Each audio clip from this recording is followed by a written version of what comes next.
கர்த்தராகிய இயேசு கிறிஸ்துவின் நாமத்திற்கு மகிமை உண்டாவதாக. கர்த்தருக்குள் பிரியமானவர்களே, இந்த நாளுக்கான சிந்தனை பகுதியை நாம கொஞ்ச நேரம் எடுத்து சிந்திச்சு பார்க்கலாம். சபைகள் அதிகமா பெருகி இருக்குது, ஊழியக்காரங்களும் பெருகி இருக்கிறாங்க. ஆனா இன்னும் அதிகப்படியான விடுதலையும் கிறிஸ்துவுக்குமான சாட்சியும் பெருகவில்லை என்றது பலருடைய வருத்தம். பலவிதமான ஊழியங்கள், அனுதினமும் வாட்ஸ்அப், ஃபேஸ்புக்னு இன்னைக்கு பல ஊழியக்காரர்கள் மூலயமா தேவன் தமது வார்த்தையை வெளிப்படுத்துறாரு. ஆனா முந்தைய காலங்கள்ல இருந்த எழுப்புதல் இப்ப குறைஞ்சிட்டதுக்கு காரணம் என்னன்னு பலர் சிந்திக்கிறோம். நீங்க பல வருஷங்களா சபைக்கு போறீங்க. ஆனா உங்ககிட்ட ஏன் இன்னும் எந்த ஒழுக்கமும் மாற்றமும் காணப்படலன்றதுதான் பல பிற மார்க்கத்தவருடைய கேள்வியா இருக்குது. இது ஒரு வகையில சரியான கேள்விதான். இதுக்கு நம்மளுடைய பதில் என்ன? விடுதலை தர முடியாதபடி தேவனுடைய வல்லமை குன்றி போயிடுச்சா? இல்ல இப்போ தேவன் விடுதலை செய்யறது இல்லையா? என்ன காரணம்ன்றத நாம இன்னைக்கு நேரம் எடுத்து சிந்திப்போம். ஒரு முறை ஒரு போதகர் அந்த பட்டணத்துல இருக்கக்கூடிய சோப்பு தயாரிக்கக்கூடிய தொழிற்சாலைக்கு போயிருந்தாரு. அந்த தொழிற்சாலையினுடைய உரிமையாளர் கடவுள் மேல அதிக நம்பிக்கை இல்லாதவர். ரெண்டு பேரும் பேசிக்கிட்டு இருக்கிறப்போ சோப்பு தயாரிக்கிறவர் போதகரை பார்த்து, நண்பரே, நீங்க பிரசங்கிக்கிற பிரசங்கம் மத்தவங்களுக்கு அதிக பயன் தராம இருக்குதே, உலகத்துல இன்னும் அதிக பாவமும் பாவிகளும் நிறைஞ்சு காணப்படுறாங்களேன்னு சொல்லி சொன்னாரு. இப்படி சொன்னதுனால போதகரை தான் சாமர்த்தியமா மடக்கிட்டதா பெருமையோட பார்த்துக்கிட்டு இருந்தாரு அந்த அதிபர். சில நிமிஷம் கழிச்சு வெளியே தெருவுல விளையாடிட்டு இருக்கக்கூடிய சில குழந்தைங்கள போதகர் பார்த்தாரு. அவங்களுடைய ட்ரெஸ் எல்லாம் ரொம்ப அழுக்கடைஞ்சு இருந்துச்சு.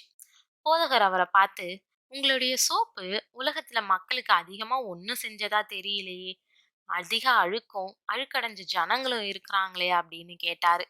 அதுக்கு அந்த சோப்பு தயாரிக்கிறவரு, அப்படி இல்ல, சோப்பு அதோடைய வேலையை நல்லா தான் செய்யுது, ஆனா அதை மக்கள் உபயோகிக்கணும்னு சொல்லி வலியுறுத்தினாரு. அதை கேட்ட போதகரும், நற்செய்தியும் அப்படிதான், ஜனங்கள் தங்களுடைய அன்றாட வாழ்க்கையில இத முயற்சிக்கணும், அதன்படி நடக்கணும். அநேகர் அப்படி நடக்கிறது இல்ல, அதனாலதான் பாவம் இன்னும் காணப்படுதுன்னு சொல்லி பதில் சொன்னாரு. பிரியமானவர்களே, கவனிச்சிங்களா? இந்த பாவத்தை குறிச்சு வேதம் நமக்கு பலமா எச்சரிக்குது. ஆமா. ஆகையால் நாம் கேட்டவைகளை விட்டு விலகாதபடிக்கு அவைகளை மிகுந்த ஜாக்கிரதையாய் கவனிக்க வேண்டும். முதலாவது கர்த்தர் மூலமாய் அறிவிக்கப்பட்டு பின்பு அவரிடத்தில் கேட்டவர்களாலே நமக்கு உறுதியாக்கப்பட்டதும் அடையாளங்களினாலும் அற்புதங்களினாலும் பலவிதமான பலத்த செய்கைகளினாலும் தம்முடைய சித்தத்தின்படி பகிர்ந்து கொடுத்த பரிசுத்த ஆவியின் வரங்களினாலும் தேவன் தாமே சாட்சி கொடுத்ததுமாயிருக்கிற இவ்வளவு பெரிதான ரட்சிப்பை குறித்து நாம் கவலையற்றிருப்போமானால் தண்டனைக்கு எப்படி தப்பித்துக் கொள்வோம்னு எபிரேயர் 2:1-4 நாம வாசிக்கிறோம்.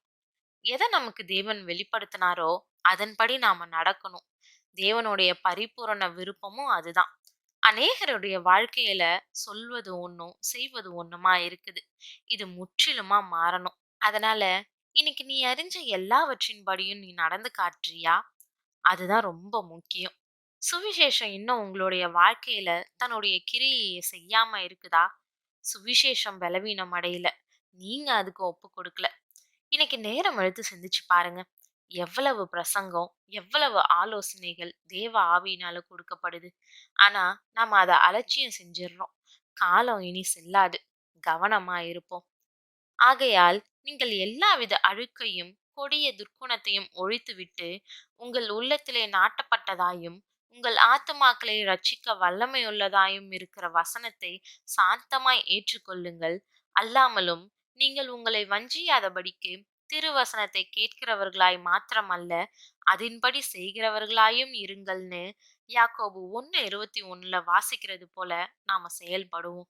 சாட்சிகளா இருப்போம். தேவன் தாமே கிருபையும் தயையும் செய்வாராக.